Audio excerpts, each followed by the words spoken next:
Quisiera trabajar brevemente esto que llamamos fundamentos pedagógicos y orientaciones didácticas para educar transeúntes. Digo brevemente porque podríamos trabajarlo en extenso y sería mucho más interesante poder trabajarlo a partir de situaciones, ejemplos, casos, crónicas de aula, como veíamos antes. Pero por lo menos querría dar un pantallazo general y tener un espacio de intercambio, de diálogo posterior. En general los docentes tenemos una preocupación práctica que siempre tiñe todas nuestras aproximaciones a diferentes temas. Y las preguntas que nos hacemos desde el aula tienen que ver con estas preocupaciones prácticas, ¿no? ¿Qué nos proponemos? ¿Qué contenidos queremos enseñar? ¿Con qué metodologías enseñamos? ¿No? ¿Esto cómo se hace? Es la pregunta más fuerte que se hace un docente cuando hay alguna propuesta dando vuelta, cuando hay algún enfoque, cuando hay alguna convocatoria. Aclaro que esta presentación va a estar colgada en la página, ¿no?, de la Fundación para que después la puedan descargar tranquilos para no estar tomando nota de todo. En torno a la propuesta, a mí me parece importante partir de pensar el tipo de sociedad en el que vivimos y el tipo de sociedad en el que nos interesa vivir. Y algo de lo que caracteriza a las sociedades latinoamericanas contemporáneas es una creciente dualidad, una dualidad que se expresa, entre otros ámbitos, en la calle. Tomo un texto de Francesco Tonucci que dice: la calle es enemiga y debe ser eliminada, aislada, abandonada. El ciudadano de bien se cierra en su casa, toma garantías en relación al exterior y recorre la calle solo en la seguridad de su auto, y si tiene un perro lo utiliza como lugar donde llevarlo para que satisfaga sus necesidades. Paralelamente, las personas que están obligadas a vivir en la calle ven empeorar sus condiciones y se alejan progresivamente de los que viven encerrados en sus casas. Por un lado, los niños recluidos solos, confiados a la televisión. Por otro, los niños de la calle, que juegan entre inmundicias, se vuelven salvajes, agresivos y peligrosos para asegurarse lo necesario a la subsistencia. Los reclusos de las casas empiezan a temer a los habitantes de las calles. Los evitan, los denuncian y hasta llegan a pedir su supresión. Me parece importante pensar que si vamos a hablar de la educación de transeúntes como un componente de la educación de la ciudadanía, tenemos que hacerlo pensando en una sociedad crecientemente dual, donde habitamos la ciudad con lógicas de sospecha recíproca, donde muchas veces distintos sectores de la sociedad se miran a través del parabrisas de un auto y el niño que está dentro del auto imagina o supone cómo es la vida del niño que está desde afuera limpiando el parabrisas. Digo esto porque si no podemos pensar que solo nos preocupan las líneas de cebra de cruce de las calles y no nos preocupa ver cómo es la calle como ámbito donde se construye o no, donde se destruye o no el vínculo social, la posibilidad de construir una sociedad más justa, solidaria, inclusiva. Es en ese lugar donde tenemos que pensar cómo transitamos y cómo queremos transitar.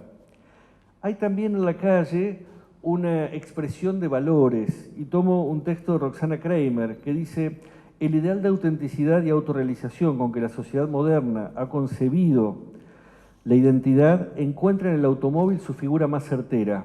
Símbolo del individualismo capitalista, la lucha de todos contra todos del tránsito automotor es el correlato material de una autorrealización que presupone la lucha, la competencia y la exclusión y que reconoce pocos compromisos éticos con los demás. Es cierto que el protagonismo creciente del automóvil en las calles es también expresión de un nuevo orden de valores, de una nueva escala que empieza a construirse en nuestras sociedades en las últimas décadas.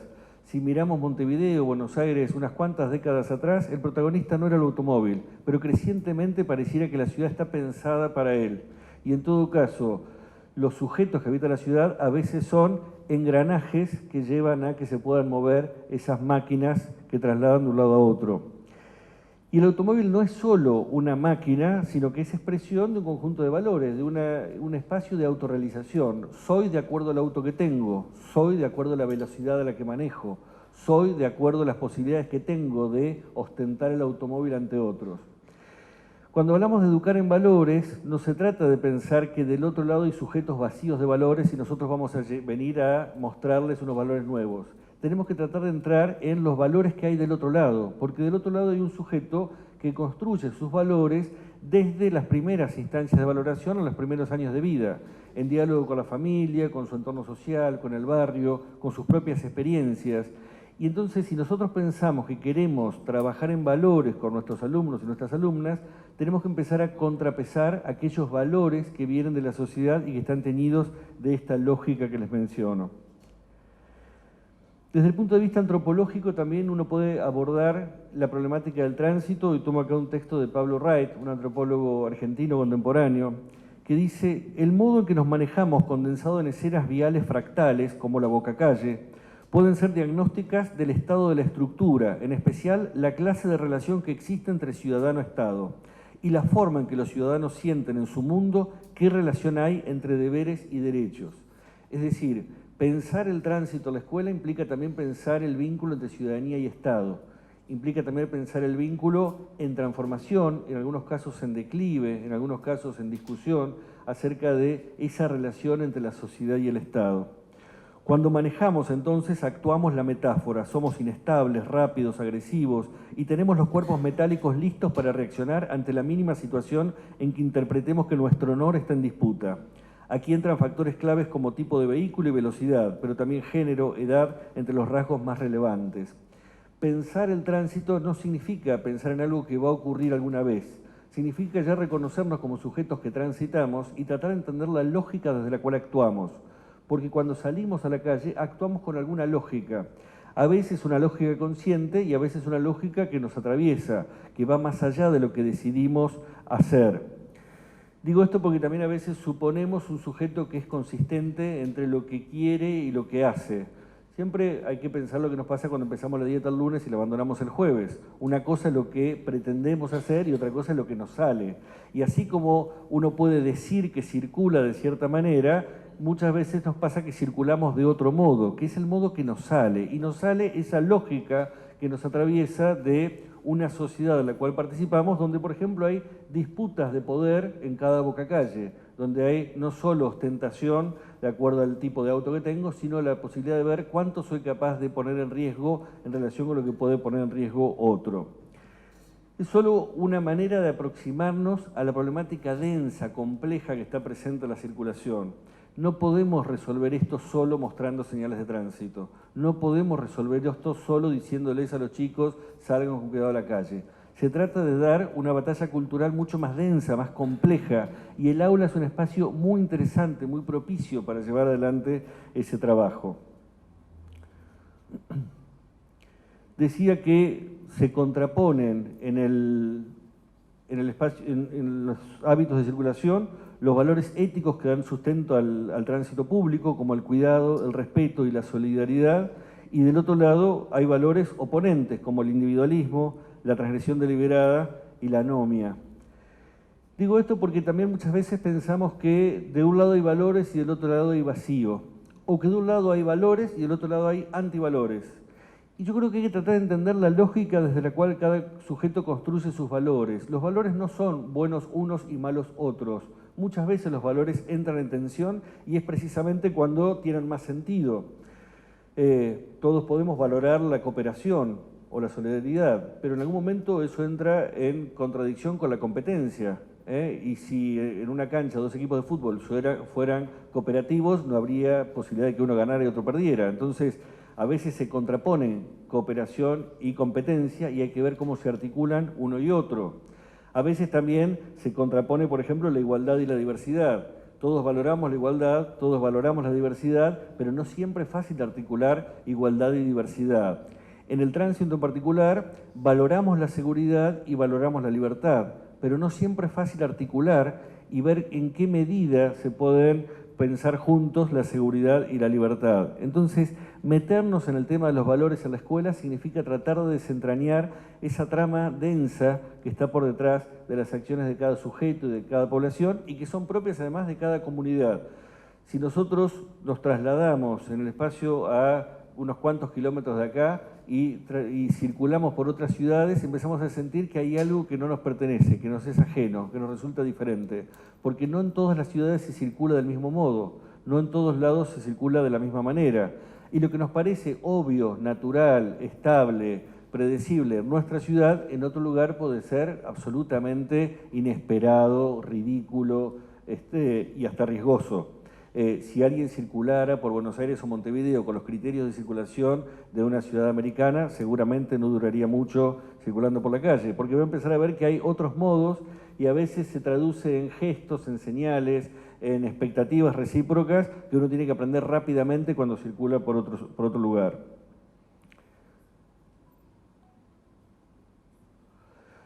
Cuando nosotros miramos la educación vial, vemos que hay algunas características que atraviesan esta educación vial. Hay educación vial en las escuelas desde principios del siglo XX. Los primeros autos empiezan a poblar las ciudades a principios del siglo XX y solo después de que empieza a haber algunos autos que empiezan a tomar velocidades enormes, como 20 km por hora, 30 km por hora, empiezan a preocuparse las organizaciones civiles y el Estado a ver cómo organizamos el tránsito y se empieza a hacer una larga construcción de normativas para poder regular el tránsito. En esa época se fundan los automóviles club de diferentes países y empiezan a pensar cómo desde las escuelas se puede contribuir a la educación vial. Pero la educación vial, después de varias décadas, tiene también sus limitaciones severas. En primer lugar, porque todo lo que trabaja la educación vial es la responsabilidad de los vecinos. ¿Qué hace el vecino cuando circula? Y muchas veces se pierde de vista que hay otros actores, además de cada vecino particular. Trabaja la inducción de conductas puntuales. Si uno mira materiales clásicos de educación vial, dice mira para la derecha, mira para la izquierda, mira para el otro lado, hace esto, hace lo otro, no hagas esto antes de hacer esto otro. Es decir, trata de inducir conductas preestablecidas para cualquier ámbito. Está centrada en las normas, por eso pongo como imagen ese semaforito y a veces son las señales de tránsito. Muchas veces desde las escuelas nos llegan revistas o materiales que son señales de tránsito para mostrarles a los chicos y familiarizarnos desde temprana edad con señales de tránsito. Pero también es cierto que la presentación ostensiva de las normas no implica un proceso educativo. No porque mostremos mucho las normas vamos a poder incorporarlas. Si a un chico en primer año le mostramos mucho el signo más, no va a aprender a sumar porque le mostremos el signo más durante largas horas. Necesitamos mostrarle qué se hace con ese signo y cuál es el sentido de ese signo. Y del mismo modo, las señales de tránsito que están presentes en la educación vial tradicional son generalmente las destinadas al conductor de vehículo. Muchas veces con la lógica de, si yo educo a los chicos de los 6 años, cuando lleguen a tener 18 años se van a comportar de acuerdo a lo que escucharon a los 6 años. Eso es desconocer buena parte de nuestra propia historia. O sea, en general uno a los 18 años tiene poco registro de lo que le decían a los 6. Y además en el medio cruzó mucha agua bajo el puente. Hubo otras lógicas que se metieron en la vida de un puber, de un adolescente, que llevaron a que actuara de otro modo y no como le indicaban a los 6 años. Es más, probablemente en ciertos momentos trate de comportarse exactamente al revés de como le decían que lo hiciera a los 6 años. Entonces, suponer que porque uno a los 6 años le muestra las señales del conductor de vehículos, las va a respetar cuando tenga bajo su responsabilidad una moto o un auto, es por lo menos ingenuo. Entonces, cuando hablamos de educación del transeúnte, tratamos de avanzar superando estos escollos. En primer lugar, tratando de analizar las responsabilidades de la sociedad y del Estado. Es decir, no solo del vecino que circula, sino que hace también el Estado en sus diferentes niveles, formas y organizaciones.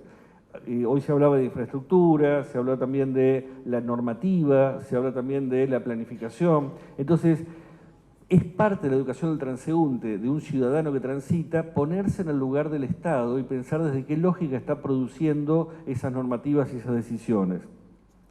También es importante el desarrollo de un pensamiento estratégico. No se trata de tener una conducta puntual, sino de poder actuar de acuerdo a como uno espera que actúen los demás. Si yo digo voy respetando la norma tal como está y en el medio cruzo por una calle donde nadie respeta las normas, lo que tengo que tener es una respuesta estratégica a lo que está ocurriendo en ese contexto particular.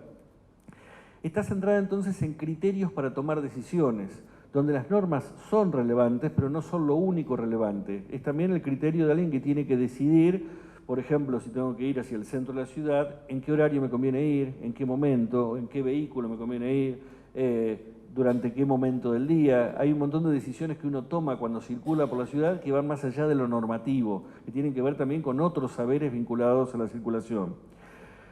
La reflexión sobre la articulación entre problemas, normas y contexto geográfico. La norma no tiene sentido si la desgajamos del problema que le dio origen. Toda norma pública es respuesta a un problema. Si nosotros les enseñamos la norma, decimos no se puede ir a más de tanta velocidad, pero no mostramos por qué es necesario ir a cierta velocidad en ciertos lugares, entonces la norma es una cáscara vacía. Se trata de recrear el problema para ver si la norma resuelve satisfactoriamente el problema al que intentaba atacar. En muchos casos hemos visto que en situación de tránsito la norma no resuelve el problema. Me comentaba gente del área de tránsito de la Ciudad de Buenos Aires hace unos años como en muchas esquinas cuando ponen semáforos aumenta la cantidad de incidentes, porque la gente se confía más. Dice, los vecinos cuando tienen mucho problema en una esquina nos piden semáforo, semáforo. Ponemos y aumenta la cantidad de incidentes. Entonces dice, tenemos que pensar otras alternativas y en algunos casos se ponen reductores de velocidad, etcétera. Pero me parece importante recrear desde el aula esa problemática, es decir, tenemos un problema en una esquina, ¿cuáles son las herramientas posibles para atender ese problema y cuáles son las que no dan el resultado atinado? Y una secuenciación de saberes según una propuesta curricular. En todos los demás campos de conocimiento pensamos, bueno, ¿qué es conveniente saber primero, qué es conveniente saber después? Y tratamos de encontrar una lógica de secuenciación de saberes. Esa idea de que solo se puede educar, hacer educación vial desde la lógica del conductor de vehículos, desconoce que circulamos también de otras maneras y entonces no nos lleva a pensar esa secuenciación. ¿Qué cambios hay entre ambos enfoques?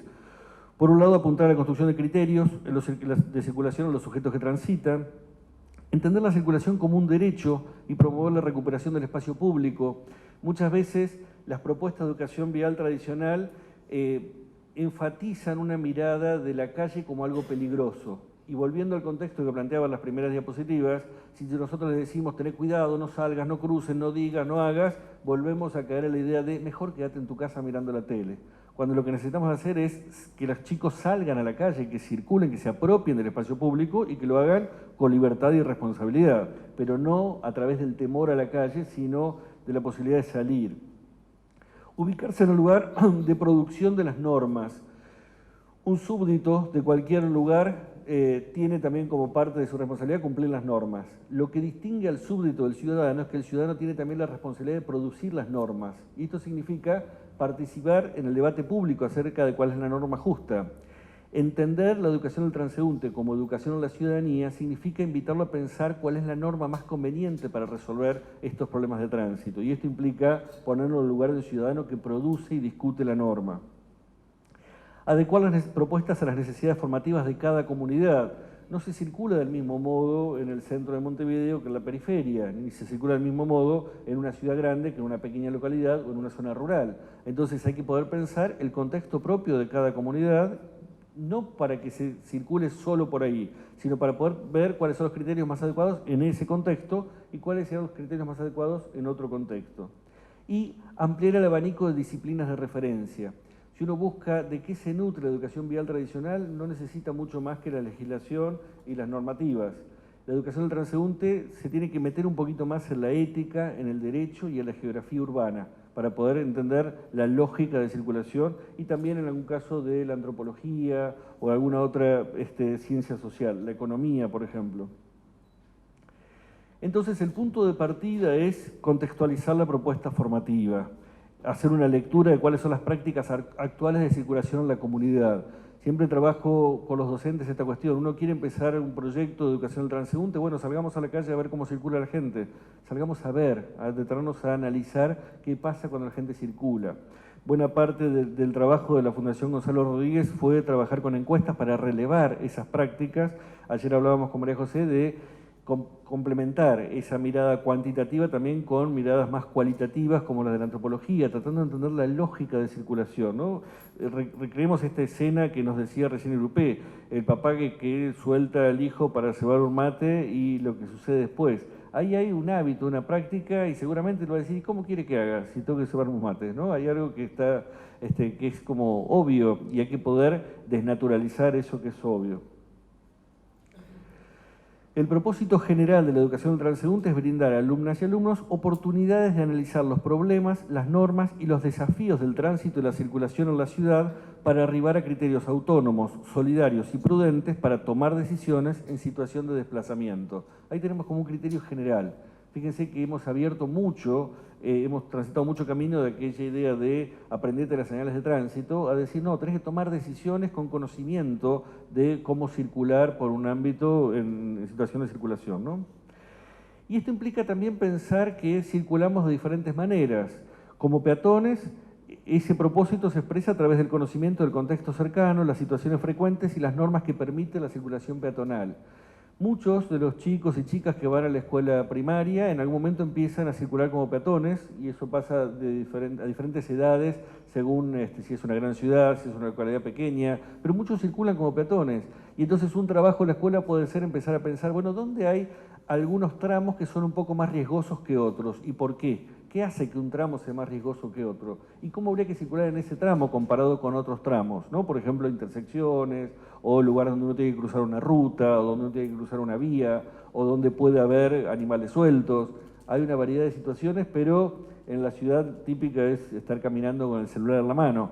Pero hay muchísimas situaciones donde uno dice, bueno, a ver, pensemos como peatones y cuáles son las situaciones que tenemos que pensar cuando uno circula como peatón. También hay esquinas que son bastante más riesgosas que otras, ¿no? Con semáforos de 3 o de 4 tiempos, rotondas, etc. Como usuarios de servicios públicos, a través del conocimiento de los principales medios locales de transporte, sus circuitos y redes, criterios pertinentes para seleccionar el uso de uno u otro medio según la ocasión y las normas que regulan esos servicios. Muchas veces, ¿cómo aprende uno a tomarse un colectivo para ir de una zona de la ciudad a otra zona de la ciudad? En general lo aprende en su casa, en su familia, o preguntando en el barrio, ¿cómo hago para ir desde acá hasta la Ciudad Vieja? ¿Cómo hago para ir desde Maldonado hasta tal otro lado? ¿Por qué la escuela no puede hacerse cargo de que ahí hay un saber necesario? Para poder ejercer la ciudadanía en la ciudad necesitamos también conocer el sistema de transportes públicos y esto implica conocer las redes, los flujos frecuentes, cuál es el momento de mayor intensidad o mayor fricción de tránsito, y también los derechos y las responsabilidades que le atañen al usuario del transporte público. Entonces ahí tenemos un conjunto de saberes que muchas veces la escuela desdeña y que es necesario que incluyamos en la educación del transeúnte.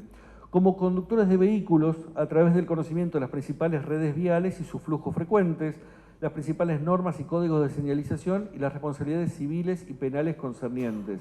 En general, los primeros vehículos con los cuales interactuamos no es el auto, sino que mucho más tempranamente los chicos usan bicicletas, en algunos casos también monopatines, rollers y también motos a temprana edad. Entonces ahí hay indicaciones particulares para cada uno de estos vehículos que se pueden empezar a poner a la escuela. En zonas rurales también caballo, también hay que pensar, bueno, ¿cuál es la normativa para el trabajo con tracción a sangre o carros? He visto también acá en Montevideo algunos carros con tracción a sangre que seguramente están prohibidos, pero circulan y entonces uno dice, bueno, ¿cuáles son las normativas que están presentes en estos casos?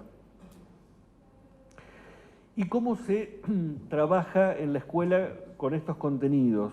Básicamente el criterio didáctico general es recrear situaciones de circulación y centrarse en el análisis de los criterios para tomar decisiones en cada contexto de circulación. Es decir, no se trata de hacer algunos enunciados generales, sino de poder mirar, bueno, ¿cómo hago para ir de tal lado a tal lado? O una persona imaginaria decir, bueno, llega un vecino que vive en otro país y lo quiero llevar de tal zona a tal zona. ¿Cuál sería el mejor momento para llevarlo? ¿Cómo puedo organizar? ¿Me conviene en transporte público o en transporte privado? ¿En qué horario? ¿Qué día? ¿Por qué? Es decir, recrear situación, poner a un sujeto en situación, implica ayudarlo a ver con qué criterios toma decisiones para poder tomar esas decisiones cuando se trata de situaciones reales. Eso apunta a poder desnaturalizar la circulación existente, poder hacer visibles los criterios que tenemos cuando tomamos decisiones, y también abordar la circulación de bienes y personas en un espacio y un tiempo acotados. No se trata solo de pensar que circulamos las personas, sino que muchas veces circulan bienes, y la circulación de bienes nos afecta la circulación de bienes en el puerto, los transportes de carga medianos y grandes, y también los transportes de mercadería de una ciudad a otra. Muchas veces también ahí hay algo muy interesante para trabajar en la escuela, que es, bueno, ¿cómo hago si quiero llevar un paquete de acá hasta allá? ¿Quién se ocupa de llevarlo? ¿En qué horarios? ¿En qué momentos? Y cómo eso afecta al resto de la circulación. En las localidades pequeñas del interior de cada país suele haber mucho tránsito pasante y entonces a veces lo que más afecta a la circulación de la localidad no es el tránsito interno, sino el tránsito pasante por una ruta que pasa por el medio de una localidad o por el costado, pero a veces por el frente de una escuela. Y en todas estas situaciones tratar de pensar, bueno, ¿cuáles son los criterios que hacen a la calidad de la circulación? donde aparece la seguridad como un criterio muy relevante, pero también aparece la velocidad. Es cierto que la velocidad tiene un sentido, es decir, si yo voy a viajar de Montevideo a Canelones, voy a tardar 48 horas, digo, me parece que no es la velocidad adecuada para ir para llevar adelante esa distancia, tengo que buscar algo que sea un poco más veloz, ¿no? También la economía, en un contexto de una sociedad con fuertes cimbronazos a la economía, pensar, bueno, ¿cuánto me sale un medio de transporte u otro? Es otro criterio que interviene, y la comodidad, que sobre todo en viajes usuales, frecuentes, permanentes, también es un dato relevante. Cuando nos metemos en el aula y pensamos cómo armamos propuestas de enseñanza, nosotros tenemos una estructura didáctica incorporada, es decir, metida en el cuerpo a lo largo de nuestra propia experiencia como alumnos y alumnas en las escuelas, que es esta estructura de explicación-aplicación. Siempre digo a la gente, por lo menos que me acompaña en edad, cómo aprendíamos nosotros a multiplicar. Primero la maestra nos explicaba cómo se multiplica y después nos daba 20 cuentas de multiplicar para que aplicáramos lo que nos acababan de explicar. ¿Cómo aprendíamos a dividir sujeto y predicado? Primero la maestra nos explicaba cómo se hacía la distinción y después nos daban 20 oraciones para aplicar eso que habíamos comprendido antes. ¿Se entiende? Esa es la lógica de la educación tradicional, si se quiere, sin ponerle a la palabra tradicional la carga peyorativa, ¿no? A veces entre docentes tradicional funciona casi como un insulto, ¿no? O sea, si dos docentes están discutiendo, uno le dice al otro tradicional y se quedan como quietos, ¿no? Y si le dice conductista, ya no te hablo más. O sea, a partir de ahora corto lanzas acá, ¿no? Pero digo, es el enfoque más tradicional, un docente que primero explica y después da ejemplos para aplicar. ¿Cuáles son las ventajas y desventajas de este enfoque didáctico? La principal ventaja es el control. Cuando el docente explica, establece de qué se va a hablar en el aula y queda claro que se va a hablar de eso y no de otra cosa. La principal desventaja es la misma. Cuanto más contralor tiene el docente, menos autonomía puede lograr en sus alumnos y alumnas, porque precisamente no es que se trata de que piensen por sí mismos, sino de que apliquen aquello que se les acaba de explicar. Entonces el control establece caminos de mano única, solo hay que aplicar aquello que me explicaron antes. Como enfoque alternativo, hablamos de una propuesta de problematización y conceptualización. ¿A qué me refiero? Podemos mirarlo también en los cambios que ha habido en otras didácticas. En matemáticas ya no se enseña más a multiplicar como les mencionaba antes. En general, el maestro, la maestra ofrece situaciones del campo multiplicativo, es decir, situaciones donde les pide a alumnos y alumnas que de acuerdo a como les parezca traten de resolver un problema multiplicativo mucho antes de saber el algoritmo. Y una vez que cada uno de ellos va resolviendo, se presentan las diferentes soluciones, se analiza cuál es la respuesta más atinada, se buscan las respuestas más económicas y finalmente se llega a institucionalizar el algoritmo. Es decir que primero lo que se presenta es un problema a resolver y a partir de la discusión sobre ese problema se llega a un momento de conceptualización. Lo mismo ocurre en diferentes campos de conocimiento y podríamos llevar ese tipo de lógica de trabajo constructivo a la educación del transeúnte. Esto implica ofrecer en primer lugar situaciones para pensar, problemas para resolver, como les mencionaba antes. Llega un pariente de Salto, quiero llevarlo a conocer 5 sitios de Montevideo. ¿Qué sitios me parece que son más relevantes de conocer? ¿Cómo organizaría el circuito? ¿En qué días y horario me conviene ir? Y entonces empezamos a articular una variedad de saberes que necesito tener para poder tomar esa decisión, para resolver una situación que podría ser cotidiana y habitual en las familias, pero que la tematizamos en la escuela. Y a partir de esa situación ajena, lo primero que hace un estudiante es ponerse a pensar. ¿Cuáles son las ventajas y desventajas de esta estructura didáctica? La principal ventaja es que promueve mucho la autonomía de alumnos y alumnas, porque desde el primer momento invita a pensar. La principal desventaja es la misma. Cuanto más piensan alumnos y alumnas, menos tenemos posibilidad de que piensen como nosotros. Muchas veces la discusión lo lleva a lugares que no son los que más desearíamos, pero al mismo tiempo lo lleva a expresar aquellas ideas con las cuales vamos a poder discutir después. Precisamente si queremos someter a crítica esos criterios de circulación y esa toma de decisiones cotidiana, tenemos que hacerla llegar al aula, aunque nos resulte en algunos momentos antipática, para poder pedir razones y empezar a mostrar la poca viabilidad o la insuficiencia de algunos criterios habituales. ¿Qué recursos tenemos para llevar adelante ese tipo de trabajo? En primer lugar, noticias periodísticas. Aparecen muchas noticias, como esta que nos mencionaba Irupé hace un rato, seguramente estaba expresada en un medio, y uno podría pensar, bueno, ¿qué se podría haber hecho acá? ¿Qué parte de la noticia podríamos cambiar para que esto no se dé? ¿Qué se podría haber hecho? Podemos actuar esa noticia, podemos ver cómo dan cuenta de esa noticia en diferentes medios, a ver si algo del modo en que dan cuenta, por ejemplo, no es lo mismo llamarla accidente que llamarla incidente. Decir, bueno, ¿esto fue un accidente o fue otra cosa? Causas judiciales, esto más para años superiores o para el liceo, pero a veces hay algunas causas judiciales que son muy interesantes, algunas discusiones que se dan, por ejemplo, cuando en algunas causas judiciales se discuten los límites entre la autonomía personal y el cuidado desde el Estado, ¿no? La obligatoriedad del uso de cinturones de seguridad, la obligatoriedad del uso del casco, la obligatoriedad del portar casco para cargar nafta en una moto. Entonces hay un montón de causas judiciales que pueden ser herramientas interesantes para pensar. Algunas películas documentales o de ficción, si uno mira películas de ficción de diferentes países, va a ver que hay un montón de escenas de tránsito, muchísimas escenas. No sé si a ustedes les pasa lo mismo, pero a mí me pasa que en esas escenas en que el que está conduciendo el auto charla con el de al lado, a veces me pone nervioso y digo, ¿por qué no mirás para adelante en lugar de estar charlando con el que estás al lado? Y muchas veces lo que viene después es una colisión, ¿no? Digo, porque ya el guionista me estaba mostrando que ahí había un riesgo. A veces no, digo, mágicamente la gente estaba charlando y seguía manejando por la autopista como si nada. Pero hay muchas escenas donde aparecen conflictos de circulación en las calles que puede ser parte de un trabajo para discutir. O también algunos documentales. Puede ser útil también ver cómo circulan las sociedades en otros lugares del mundo. Poder mirar cómo se circula en Zimbabue, en el Lejano Oriente. A veces nos da muchas pistas porque los modos de circulación en zonas rurales de otros lugares del mundo se parecen bastante a los modos de circulación de modos rurales cercanos. Y a veces también nos dan elementos de cómo podemos resolver situaciones cercanas. Autobiografías y testimonios. También el tema de los testimonios suele tener una fuerza empática muy fuerte, cuando alguien cuenta lo que le pasó y las decisiones que tomó a partir de lo que pasó.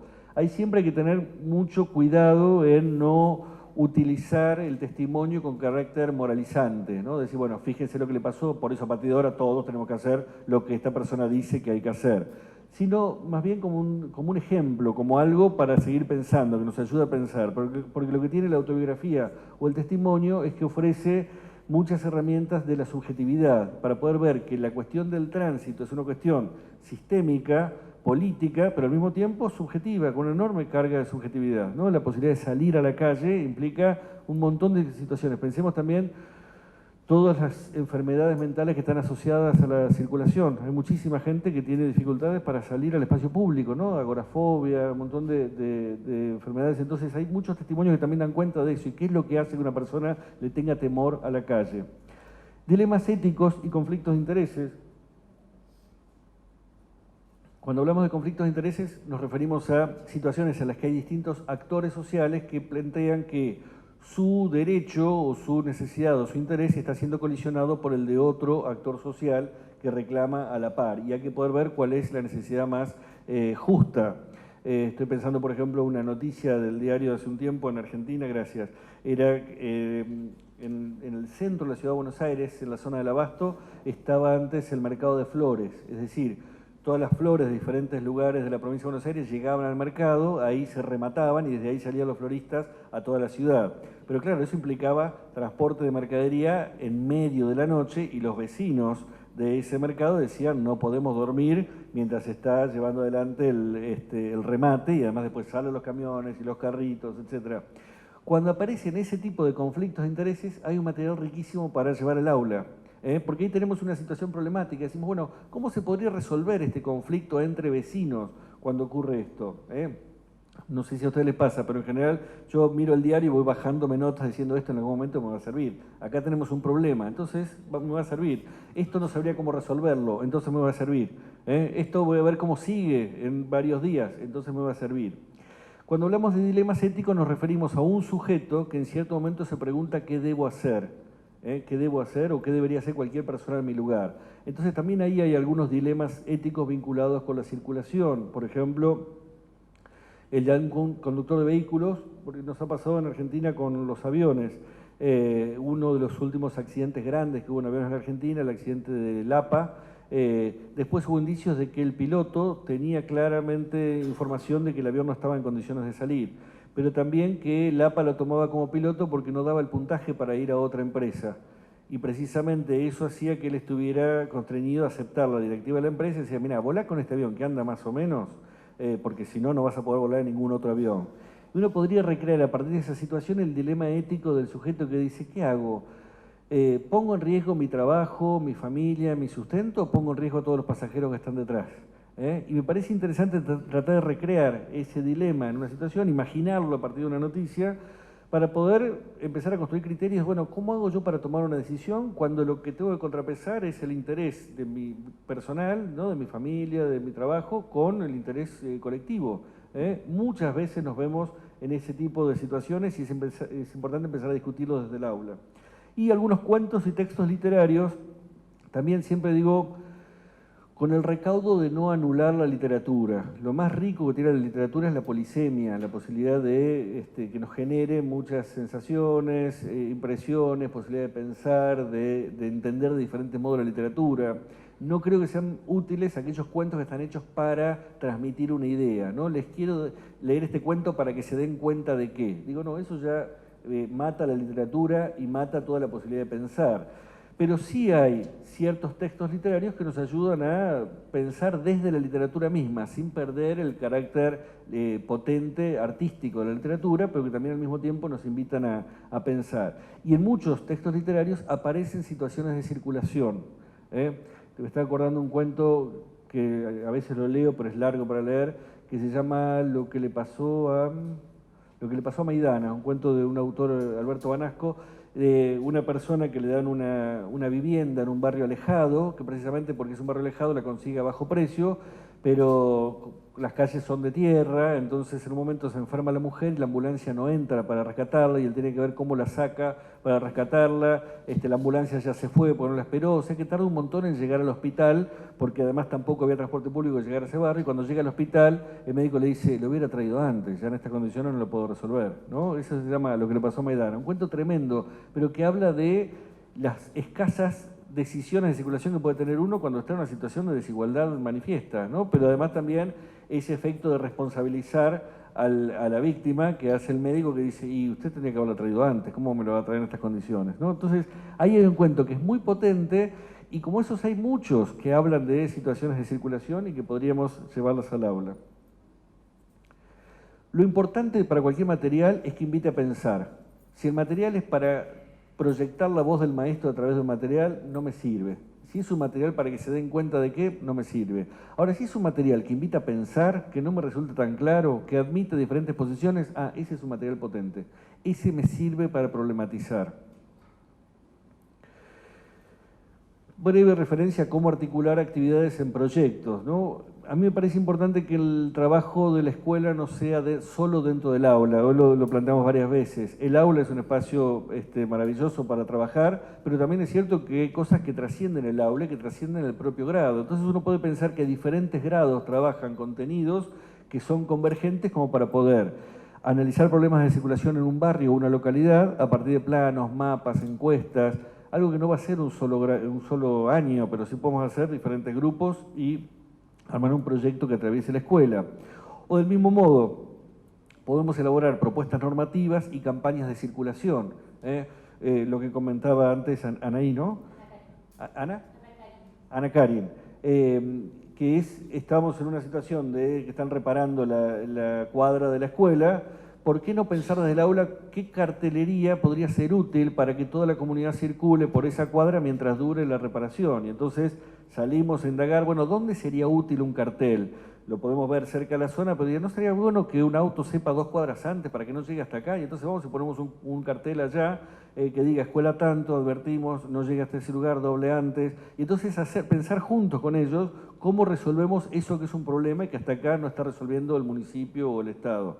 Y al mismo tiempo, algunas de esas propuestas normativas podemos hacérselas llegar al intendente o al Estado, ¿no? A diferentes organismos del Estado. Es decir, bueno, estuvimos pensando que esto sería conveniente por tales motivos y entonces elevamos una nota, una carta, una propuesta.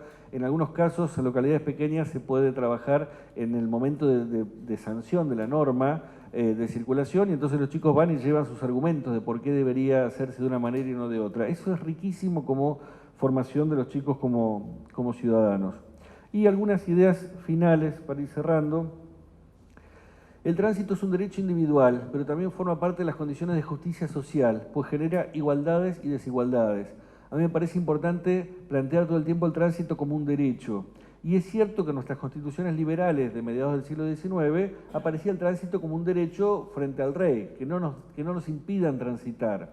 Pero cada vez más en el siglo XX fuimos avanzando a considerar el tránsito como un derecho social, es decir, que el Estado nos provee herramientas para poder circular, porque si no podemos circular no podemos llevar adelante muchos proyectos personales, familiares o laborales.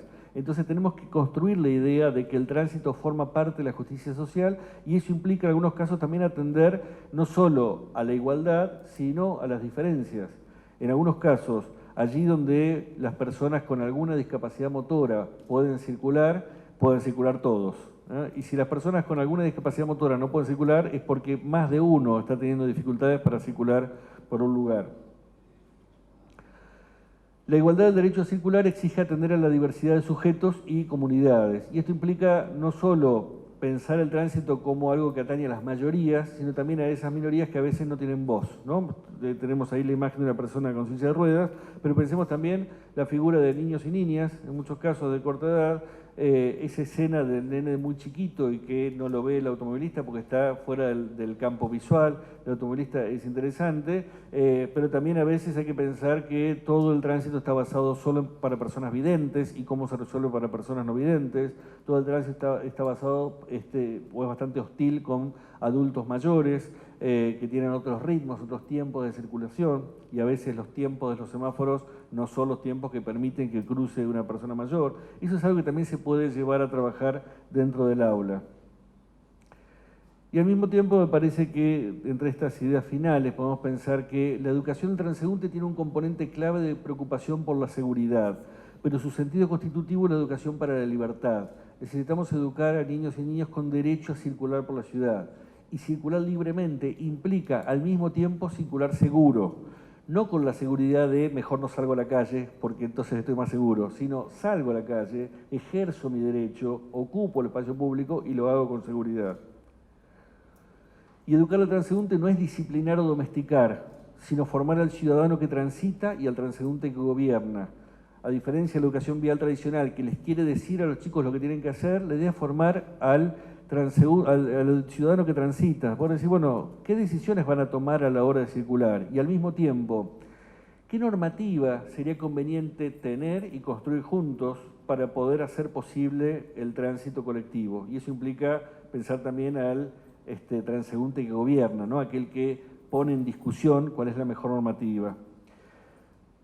Cierro con un aporte final de Paulo Freire, que plantea: nadie es sujeto de la autonomía de nadie. Por otro lado, nadie madura de repente a los 25 años. Las personas van madurando todos los días o no. La autonomía en cuanto a maduración del ser para sí es proceso, es llegar a ser, no sucede en una fecha prevista. Es en este sentido en el que una pedagogía de la autonomía tiene que estar centrada en experiencias estimuladoras de la decisión y de la responsabilidad, valga decir, en experiencias respetuosas de la libertad. Una pedagogía de la autonomía implica ofrecer situaciones para tomar decisiones, ofrecer situaciones para ejercer la libertad, porque solo aprendemos a ser libres ejerciendo la libertad. Pero también es cierto que aprendemos a andar en bicicleta andando en bicicleta y dándonos porrazos, aprendemos a nadar tragando agua y aprendemos a ser libres ejerciendo mal la libertad hasta que empezamos a corregirla. La escuela es un espacio donde poder permitirnos ejercer la libertad en esas situaciones hipotéticas o acotadas para poder ir aprendiendo cómo ejercer mejor la libertad. Y en ese sentido creo que educar al transeúnte es un aporte enorme a la construcción de una cultura política en el país, una cultura política más justa, más solidaria, más inclusiva, que también requiere autonomía de los ciudadanos y las ciudadanas. Muchas gracias.